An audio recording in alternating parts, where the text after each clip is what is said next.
All right, welcome into another week of Whether or Not. I'm your host, meteorologist Scott Sumner. You recognize this lovely lady over here, Ellen Meny. She's on one of the hosts for our Living Local team every morning.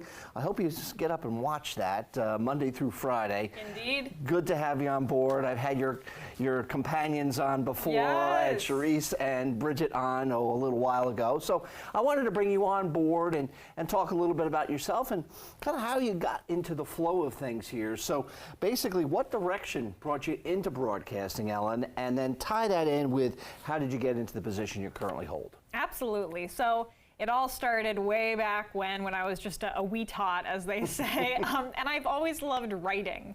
I was a writer as a little kid, and I loved performing. There was nothing I loved more in school than getting up on stage or being silly for my classmates. Any opportunity I had to do public speaking, I would take it. And so over time, I was trying to figure out what could my job be. I love performing, I love writing, and I also cared a lot about issues, and I love telling stories and meeting people. And so eventually, in college, I tried to join the improv team. I got rejected, and obviously, Really? I did. But the path was clear. I would then, instead of improv, go into local news, which is such a you know, they're so similar. Hey, yeah, they really are. It's one half dozen the other. Exactly. You know? But from there, I worked in newsrooms across the country, from Eugene, Oregon to Seattle, and happy to be here at Living Local. Coast to coast, folks. Yes, pretty much. You know, that acting bit when you were younger, as you said, that kind of fits into the role. Because let's face it, we're in the news industry, but we're also actors when it comes down to it, right? Yeah. Performers. Yeah. We are performers, and you know, especially in the mornings. You know, whether you're an anchor or doing a show like you guys do every morning, you got to have that jump. You got to have that pep. You got to be awake and you got to be alive. And the enthusiasm you bring to the show is tremendous. Thank you. And people, you know, they watch it and they love it, and that's some good stuff. All right, so kind of tied into that a little bit, and I asked this also to the others, a funny or crazy story that you might have that might interest folks people don't know.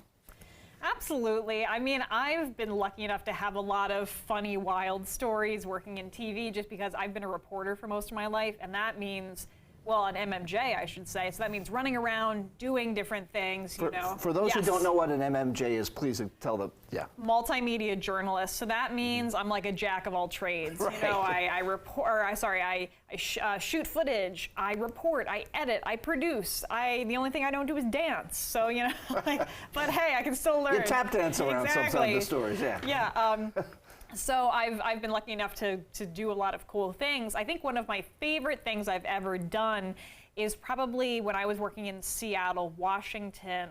I went up in a float plane, you know, one of those planes that land on the water. Oh, yeah, sure, yeah. Yeah, I flew to the San Juan Islands to do some stories there. And the morning of this trip, oh my gosh, I was so excited for it, but it was disgusting outside. It was pouring rain. It was kind of brewing storms, and I was very uncertain if I would be able to go on this work trip. And so I get to the float plane airport, so to speak, or whatever port, and I was talking to the pilot. I'm like, "Are we flying in this?" He was like, "No worries, yeah." I was like, "Okay." We go up. It's the bumpiest, like, most wild flight I've ever been on, and I'm a little afraid of flying anyway. Okay. So I'm in this tiny plane with my camera. I'm praying to everybody I know. I'm like, okay, let's make sure I make this. And we landed, and it was fine. But as I'm leaving the flight, walking on the pier to my destination, I hear the pilot behind me say, "No more flights for today." That was way too dangerous. And I was like, oh my gosh. Wow, now that's a good story. Thank you, but I am here in one piece and happy to be here. Thankfully so. Yeah. Absolutely. So the Living Local aspect, how do you get ideas for the show? Because we want to talk about a little bit of that and promote that too. Totally. It's a great question. I get ideas from everywhere. So I like to say it's split up almost 50-50. We have people send us ideas, and we always encourage people to send us ideas. From the website, we have a forum. So we get that, I get that in my inbox, and then I'm also seeking out stuff online. So I hear through word of mouth, I hear through Instagram and TikTok, I go to websites. I'm just always, I think, whenever I'm out and about, especially after work or before work, I'm always like, oh, that might be cool, you know, if I see a cool restaurant or hear somebody talking about something. Yeah, and you've co-hosted with Karina Yes. Delgado, right? I have. And she works for the radio station that we're in tandem with. Yeah. Does she come to you sometimes when you guys work together and have ideas as well? Because I'm sure she hears a lot of stuff off the radio station as well. Yes, she absolutely does. We kind of exchange things with each other because she, you know, films some of her own content too. And so, you know, one day I might say, Karina, I got a great story idea for you. I think you'd love this.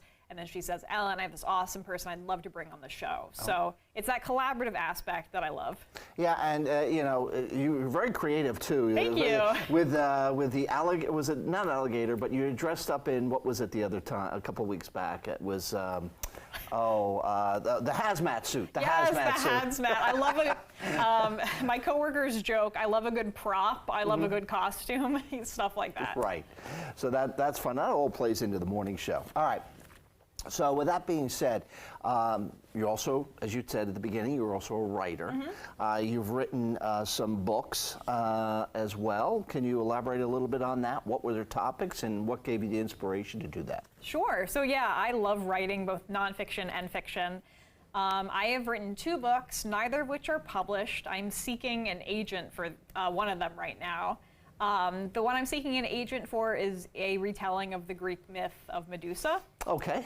Yeah, and so it's a long process to get a book traditionally published. I'm on that journey. We'll see what happens. But I also write short stories. I write a lot of fantasy and sci-fi, which I know kind of is a little out of left field, maybe. That's okay. Where do you have the time to do all this? I mean, because you're up at the crack of dawn on this schedule. You know, I'm an early bird, and so I just kind of find bits and pieces of time. You know, before work, I wake up at 6 a.m. and I take from 6 a.m. to 6:30, usually do some writing, and then you know, before bed, jot down in my notebook. So I think I just try to like grab little bits of writing. Little bits of writing. Awesome stuff. And over time too, besides all the writing that you do, this is true and dear to your heart. I know that because you had asked me to ask you this question about being an advocate towards mental health work. So tell us a little bit about that and how you got inspired to do that.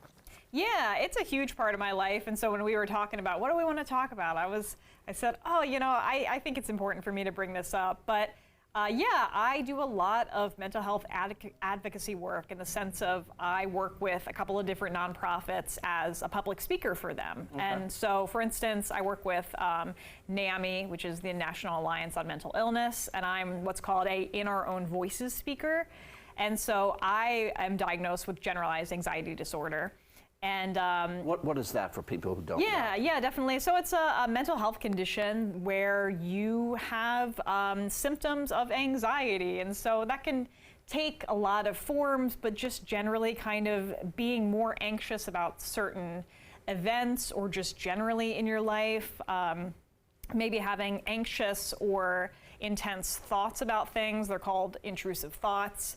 I could go forever. I know we have limited time, but you know, the point is I use my own lived experience and I give talks about my own life in order to reduce stigma surrounding mental health and mental illnesses. I was going to say, yeah, because that's going to be tough being in this type of industry when you're out there in the forefront, in the limelight, if you will, and you have that type of condition. You would think that it's like oil and water, it just doesn't mix.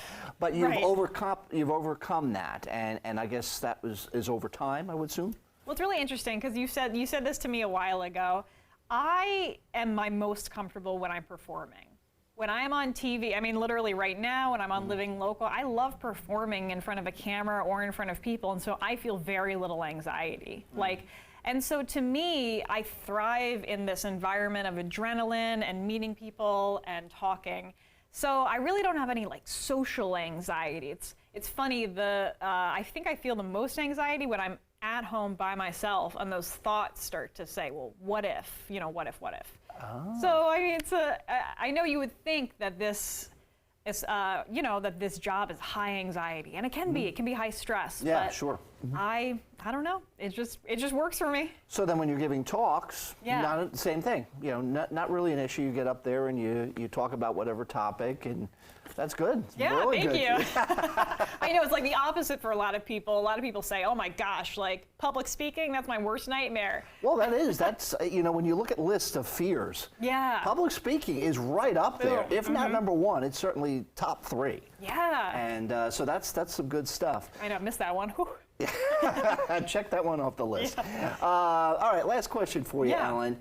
Who inspired you to get into TV? Do you have a public figure, whether it's a political or not, or Yeah. whatever? Who kind of inspired you to go this direction, or even parents? Right. Right? I mean, my mom is a huge inspiration to me. She's not in TV, but she's incredible. I think my biggest hero / inspiration is Anthony Bourdain.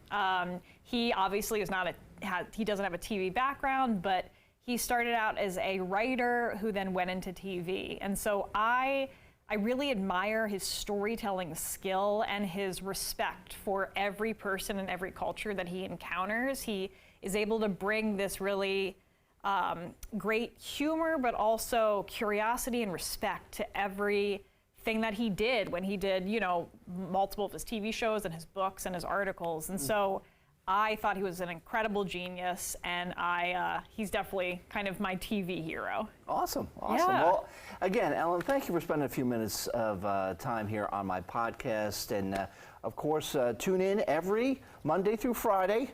Ellen is co-hosting, or sometimes you're just solo hosting, aren't you? Well, Or do you I'd co-host? say I'm co-hosting. Co-host, because I know Shanika Grimshaw has been on, the woman who does traffic here, and she's been on, and of course Karina has been on with you. So yeah, tune in. Can you get a little plug? I mean, Yes. what's coming up for the show? Oh my gosh, we have so much great stuff coming up very soon. We have our Best of August special, which is going to be great. It's just a bunch of awesome content that we did in the month of August. But then next week, we got good food. I think we have a salsa dancer coming in. Oh, really? All right. Yeah, So will we see you dancing? Well, you might. You might? Okay. Who knows? You got to tune in to find out. Got to tune in. That's right. Yeah. Don't want to give it away. Right. Definitely. Exactly. Well, certainly great stuff, Ellen, and thank you for joining us today. It's been a pleasure having Ellen on the podcast. And again, as I always wrap up every week here on my podcast, God bless, be well, stay safe, and we'll see you next week.